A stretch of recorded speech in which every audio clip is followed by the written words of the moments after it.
आज हमारे देश में लाखों परिवारों के लिए रोजमर्रा की पीड़ा है आवास।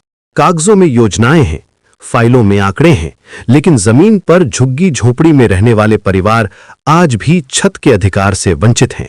आज की इस बहस में हम इस कड़वी सच्चाई को सामने लाएंगे कि कैसे सरकारी योजनाओं और वास्तविकता के बीच एक गहरी खाई है, कैसे ब्यूरोक्रेटिक हर्डल्स और डिलेज की वजह से गरीब परिवार अपने सपनों के घर से महरूम रह जाते हैं। सबसे पहले आइए देखते हैं कि झुग्गी झोपड़ी में रहने वाले परिवारों की वास्तविकता क्या है।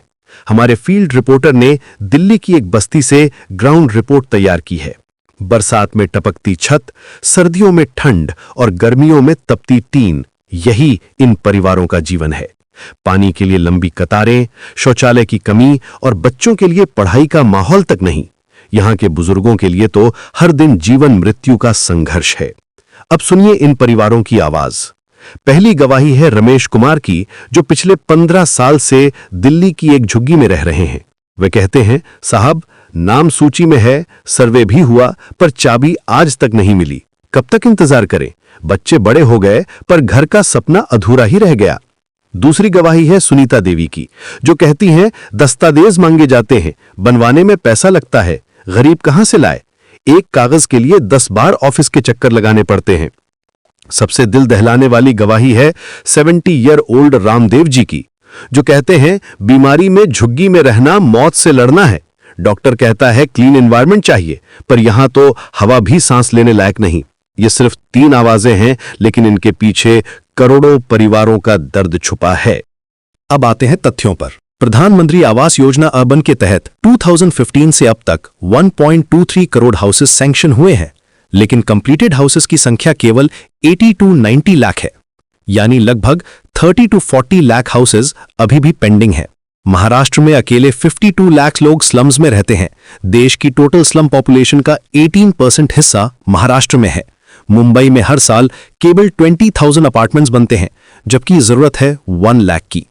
सबसे चिंताजनक बात यह है कि इन सीटू स्लम रिडेवलपमेंट यानी ISSR वर्टिकल के तहत कंप्लीशंस का परसेंटेज बहुत कम है। जो हाउसेस कंप्लीट भी हो गए हैं, उनमें से कई अनऑक्यूपाइड हैं क्योंकि बेसिक इंफ्रास्ट्रक्चर जैसे पानी, बिजली, सड़क की कमी है। दलित, ये स्थिति किसी भी सिविलाइज सोसाइटी के लिए शर्मनाक है। अब सवाल यह है कि इतनी डिलेज क्यों हो रही हैं? पहली समस्या है कॉम्प्लेक्स डॉक्यूमेंटेशन। गरीब परिवारों के पास प्रॉपर लैंड ओनरशिप डॉक्यूमेंट्स नहीं होते। दूसरी समस्या है बेनिफिशियरी शेयर अरेंज करना। तीसरी और सबसे बड़ी समस्या है bureaucratic hurdles.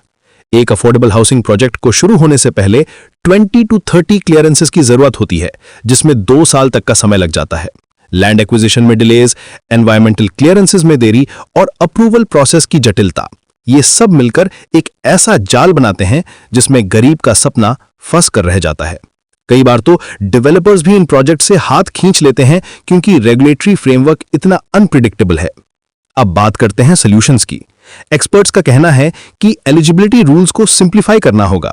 On spot document assistance centres बनाने होंगे जहां गरीब परिवारों को डॉक्यूमेंटेशन में मदद मिल सके। Time bound allocation calendar implement करना होगा जिसमें क्लियर डेडलाइंस हों। सबसे जरूरी है ट्रांजिट हाउसिंग की व्यवस्था, ताकि स्लम क्लियरेंस के दौरान फैमिलीज को कहीं और जाना ना पड़े। डिजिटल सर्वेज और जियो रेफरेंसिंग से ट्रांसपेरेंसी बढ़ाई जा सकती है।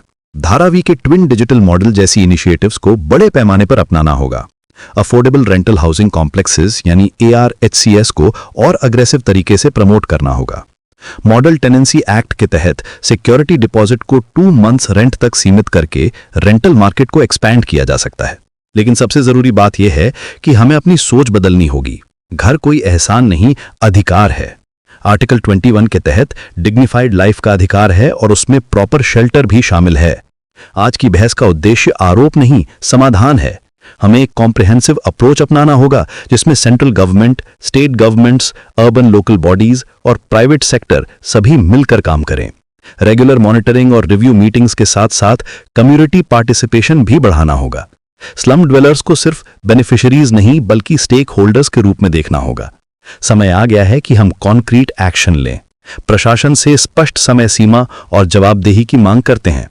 हर पेंडिंग फाइल पर टाइमलाइन फिक्स करना होगा। हर डिलेड प्रोजेक्ट के लिए रिस्पॉन्सिबल ऑफिसर्स को अकाउंटेबल बनाना होगा।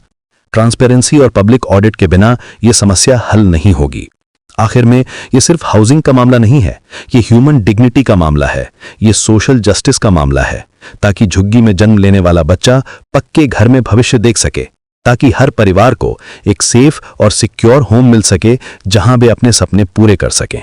यही हमारी कलेक्टिव रिस्पॉन्सिबिलिटी है और इसे पूरा करना हमारा मॉरल ऑब्लिगेशन